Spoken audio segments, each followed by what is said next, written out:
Olá pessoal, tudo bem? Sejam todos bem-vindos ao canal Nova Aliança.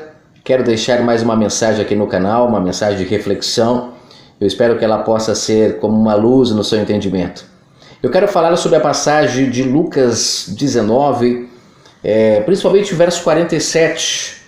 Esta passagem ela é muito utilizada por muitos líderes religiosos para levar as pessoas para o templo, para dizer a elas que elas precisam ir para o templo, ouvir a palavra do Pai.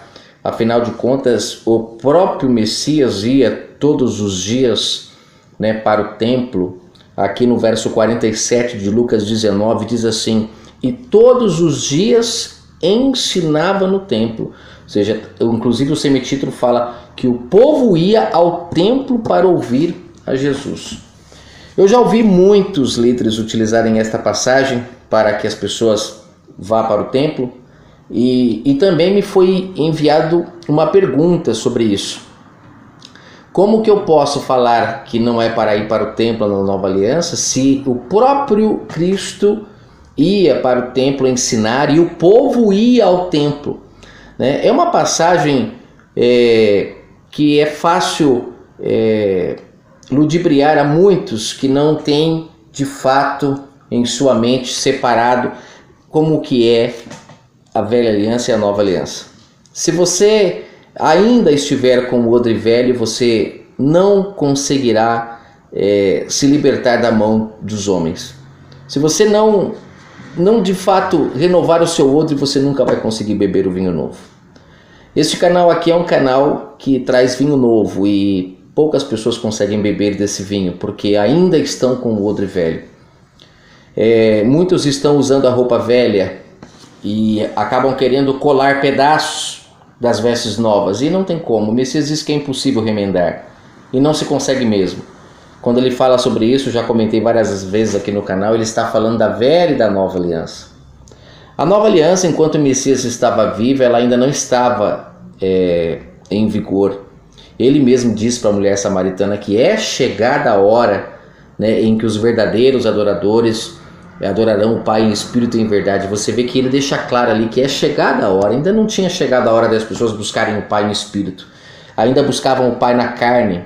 O povo de Israel foi um povo gerado de forma carnal. Não foram filhos gerados de formas espirituais. Os filhos gerados de formas espirituais, que são chamados filhos da promessa, demoraram para nascer. Os filhos da escrava sempre nasceram aos montes. Em Gálatas 4, Paulo chega a dizer lá que a Jerusalém terrena representa os filhos da escrava. Que escrava era essa? Lá ele usa o exemplo de Agar e de Sara. Quando Abraão se deitou com Agar, ele de cara já gerou um filho chamado Ismael. E quantas vezes ele quisesse se deitar com ela, ele geraria filhos, porque são filhos da carne. Agora, Isaac, que foi o filho de Sara, não, esse é filho da promessa, não nasceu pela vontade de Abraão e Sara, nasceu pela vontade do Criador do Universo. E em Gálatas 4, Paulo, demonstrando ter entendido essa sombra maravilhosa, ele fala que os filhos da escrava são muitos, mas não têm marido, ela não tem esposo. Agora os filhos da promessa não, são poucos, mas têm pai, são guiados pelo Espírito Santo, isso é maravilhoso.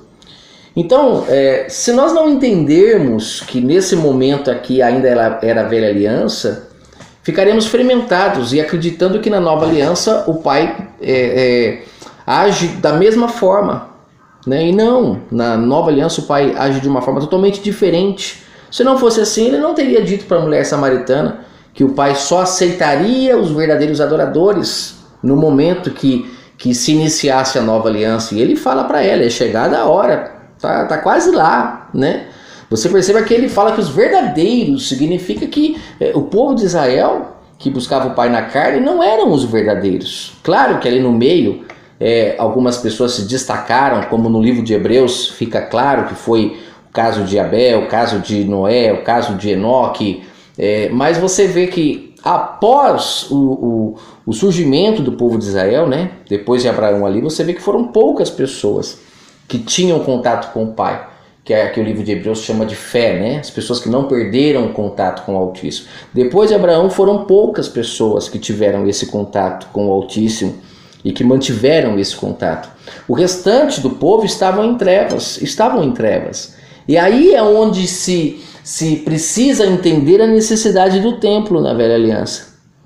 Na Velha Aliança, como o povo estava em trevas e nem todos eram guiados pelo Espírito Santo, eram pessoas de fé como Abraão o foi, Moisés o foi, então o pai precisava se comunicar com esse povo.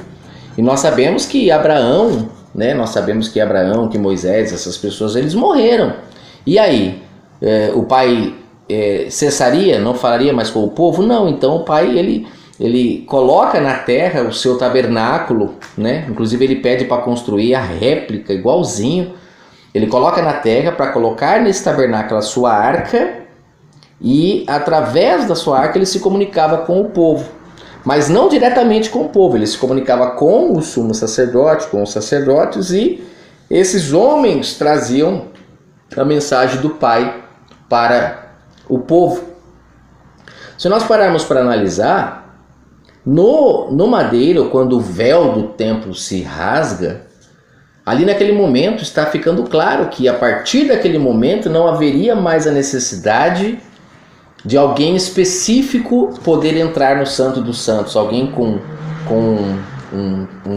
vamos dizer assim, um cargo, né, para poder entrar lá, uma pessoa separada, ungido. Não.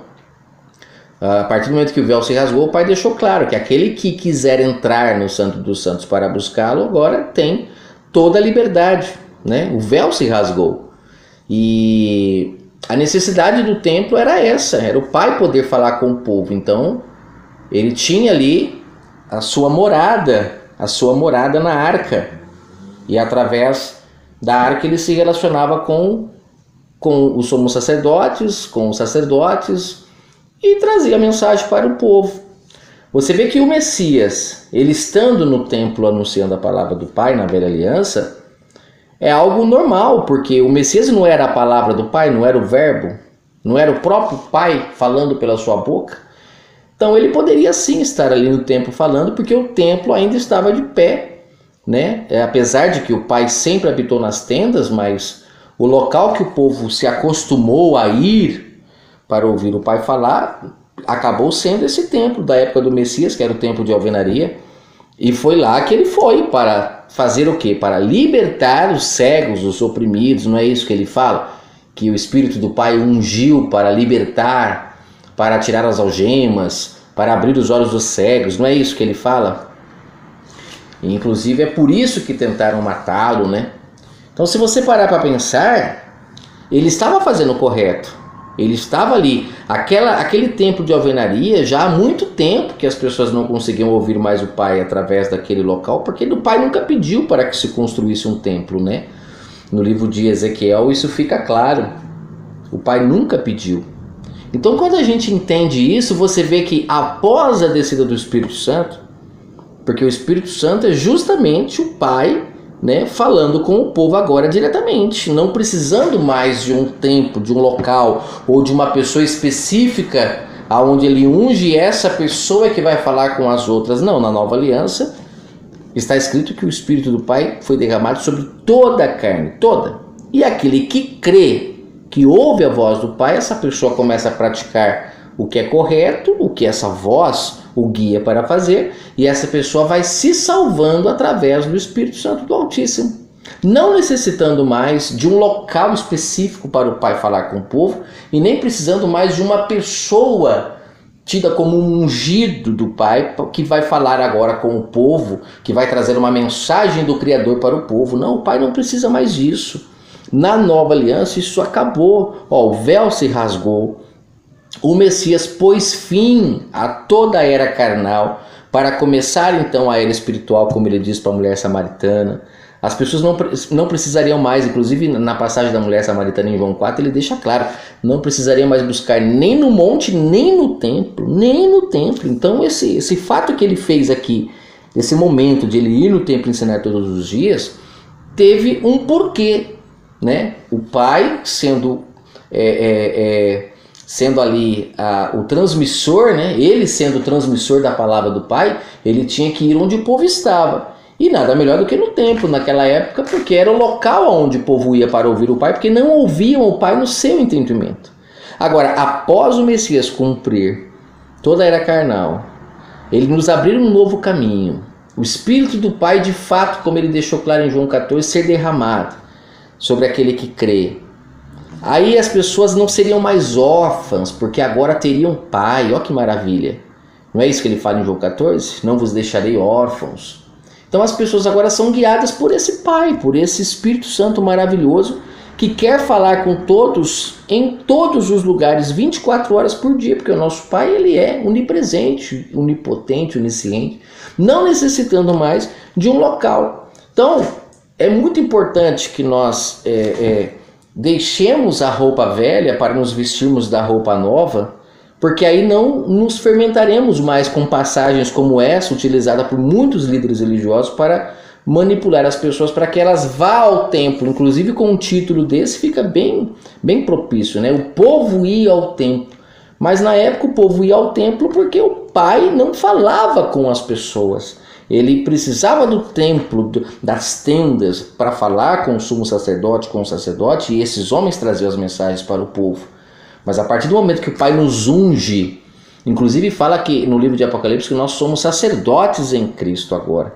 Então, por sermos sacerdote, aquele que crê se torna sacerdote, essa pessoa tem acesso, né, ao trono do Pai, ao trono da graça. E agora nós buscamos a Ele em espírito e não precisamos de ninguém para falar dele para nós, como Paulo fala no livro de Hebreus, no capítulo 8, que esse é o novo pacto. O Pai agora colocou as suas leis no nosso entendimento. Se ele colocou no nosso entendimento, então significa que as leis não estão mais na arca, como estavam os 10 mandamentos. Agora está em nós. O cajado que estava lá dentro da arca, agora é o cajado que foi dado a cada um que crê, porque nos tornamos sacerdotes, né? Que era uma ferramenta do sacerdote, o cajado. E também o maná, que antes estava na arca, agora é o pão vivo, que é o Espírito do Pai que em nós habita, né? Então é maravilhoso entender isso.